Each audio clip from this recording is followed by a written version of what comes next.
हरियाणा सरकार ने municipal act में किया बड़ा बदलाव। जनता के चुने हुए नुमाइंदों, चेयरपर्सन व चेयरमैन से छीनी वित्तीय पावर। कैथल के वरिष्ठ अधिवक्ता व कांग्रेस नेता पीएल भारद्वाज ने दी जानकारी। क्या है ये जानकारी, देखिए इस खबर में।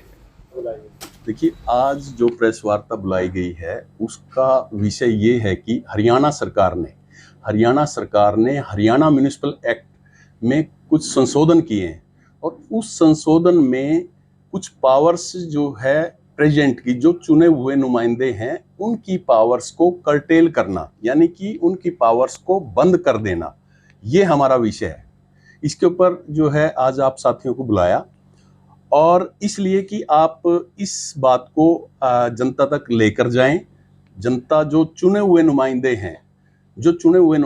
हैं हरियाणा में अभी म्युनिसिपल काउंसिल्स के और कमेटियों के चुनाव हुए थे, उसमें जो हरियाणा सरकार द्वारा जो पावर्स दी गई थी और वो भी विशेषकर वित्तीय पावर्स पहले किन को थी? प्रेसिडेंट को यानी चेयरमैन को, या फिर उसके साथ ईओ, अगर नगर परिषद है तो ईओ को, अगर म्युनिसिपल कमेटी है तो सेक्रेटरी को ये पावर्स थी कि वो कोई भी फाइनेंशियल पावर है, डीडी पावर्स जिसको डिस्पर्समेंट जो अमाउंट करते हैं वो कर सकते थे प्रेसिडेंट और ईओ। अब उसको पावर्स को कर्टेल कर दिया, यानी कि प्रेसिडेंट को हटा दिया। प्रेसिडेंट की पावर्स हरियाणा सरकार ने खत्म कर दी। अब उसकी जगह सिर्फ ईओ या फिर आरएओ, रेजिडेंट ऑडिट ऑफिसर को जो है ये पावर दी गई है, जो कि सरासर गलत है। और ये हरियाणा सरकार का ये फैसला आर्बिट्रेरी है, क्योंकि ऐसी जो जनप्रति लोग जो हैं, जो चुन के आए, जिन लाखों लोगों ने जिन्होंने चुन के भेजा जिन जनप्रतिनिधियों को, उनकी पावर्स को एकदम से खत्म कर दिया भाजपा की सरकार ने। सर, क्या आपका मानना है कि सरकार जो है जनप्रतिनिधियों की जो ताकत है उसके हाथ काटने का काम कर रही है? इसमें कोई शक नहीं है और मैं मानता हूं कि ये सारा कुछ चुने हुए जो नुमाइंदे हैं वो और मिनिस्टर्स ने सिफारिश की मुख्यमंत्री को, और मुख्यमंत्री ने ये कैसा तानाशाही जो है फरमान जारी कर दिया। ये गजट नोटिफिकेशन है 29 अगस्त की, इसी 29 अगस्त की जो है ये गजट नोटिफिकेशन है हरियाणा सरकार ने जारी की है, जिसमें कि पहले ये कानून था हरियाणा म्युनिसिपल एक्ट में, पहले ये कानून था कि हरियाणा सरकार में जो ईओ और जो प्रेसिडेंट हैं, चुने हुए नुमाइंदे हैं, कोई भी फाइनेंशियल काम है वो उनके सिग्नेचर्स होते थे उस पर।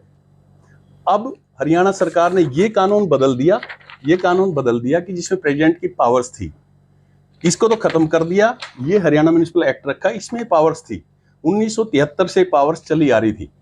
अब इन्होंने जो है ये प्रोसेस ये किया, ये तोहफा दिया है चुने हुए जनप्रतिनिधियों को।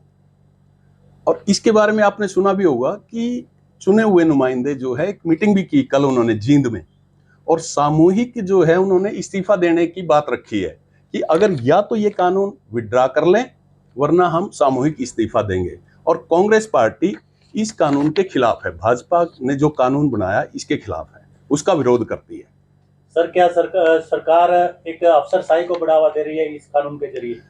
अफसरशाही को भी और भ्रष्टाचार को भी, दोनों को बढ़ावा दे रही है।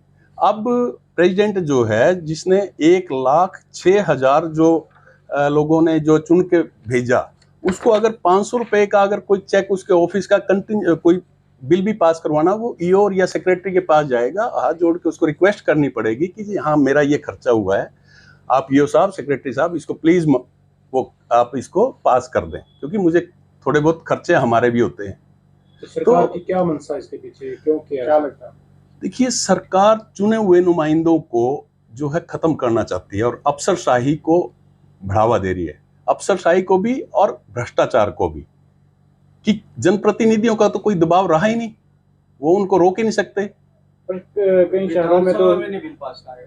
देखिए, ये बिल कोई भी कानून बनाने से पहले विधानसभा में पास करवाना होता है।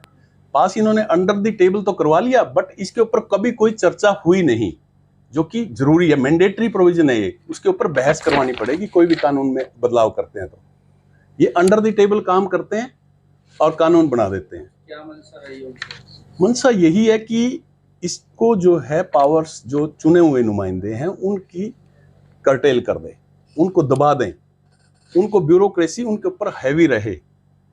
वो हैवी रहेंगे तो तभी जो है ना हर काम फिर वो करेंगे। अब एमएलए भी इसमें जो है ना, जो मिनिस्टर्स भी, वो कहीं ना कहीं ह्यूमिलेशन फील कर रहे थे कि हमें तो फाइनेंशियल पावर है नहीं, इतनी पावर्स नहीं है जो चेयरपर्सन को है। अरे भैया, कानून में प्रावधान है, कानून में जो प्रावधान था उसके तहत उनको पावर्स थी। तो सर, क्या सरकार जो ना डिक्टेटरशिप अपना रही है और डिक्टेटर बनने जा रही है हरियाणा सरकार? देखिए, तुगलकी फरमान मैं इसको कहूंगा, ये तुगलकी फरमान है बीजेपी और जजपा की सरकार का, जो कि सरकार को एकदम से वापस लेना चाहिए। क्या सरकार, आपकी सरकार इसके खिलाफ प्रोटेस्ट? देखिए, मैं अपनी व्यक्तिगत मेरी राय है, एक बतौर कांग्रेस का कार्यकर्ता होने के नाते, कि हम इसका विरोध करेंगे और जरूरत पड़ी तो सड़कों पे आएंगे। क्या मांग करते हैं? सरकार इसको वापस ले, इस कानून को वापस ले, और जनप्रतिनिधि जो है, चुने हुए जो जनता के नुमाइंदे हैं, उनको उसी तरीके से उनकी पावर्स को बहाल करें। सरकार का ये कहना है कि वो भ्रष्टाचार खत्म करने के लिए पावर दे दी है, लेकिन दूसरी तरफ ये भी है कि जो चुने गए लोग हैं, बीजेपी ने टिकट भी दिया उन लोगों को, क्या उन पर विश्वास नहीं रहा बीजेपी? देखिए, भाजपा और जेजेपी के लोग हैं, ये झूठ का पुलिंदा जो है ना, ये रखते हैं। अब यहाँ पे नड्डा साहब आए थे, नड्डा साहब क्या देके गए? यहाँ पे चीफ मिनिस्टर यहाँ थे, कैथल के वासियों को क्या देके गए? बहुत सारी उम्मीदें थी लोगों को, कुछ भी सिंगल पेनी जो है घोषणा कोई नहीं करके गए। सिर्फ मेडिकल कॉलेज की बात करते हैं, मेडिकल कॉलेज इतने सालों से जो है यही चल रहा है कि मेडिकल कॉलेज बनवाया, तो मेडिकल कॉलेज कहाँ बना है? आप देखो ना, संस्कृत यूनिवर्सिटी जो विश्वविद्यालय है ना, तो वो और ना मेडिकल कॉलेज, एक ईंट भी नहीं लगी कहीं पे भी। तो सर, बड़ी जोर शोर से आवाज उठाई गई कि 997 करोड़ रुपए की लागत से कैथल के अंदर मेडिकल कॉलेज दिया गया। जगत प्रकाश नड्डा जी ने भी बड़े जोर शोर से आवाज उठाई कि कैथल के लोगों के लिए इससे बड़ी बात क्या हो सकती है? देखिए, जेपी नड्डा जी के बारे में रणदीप सिंह सुरजेवाला जी ने एक बात कही, जेपी नड्डा झूठ का अड्डा। इसके अलावा ये झूठ के सिवाय ये कभी कोई बात ही नहीं करते।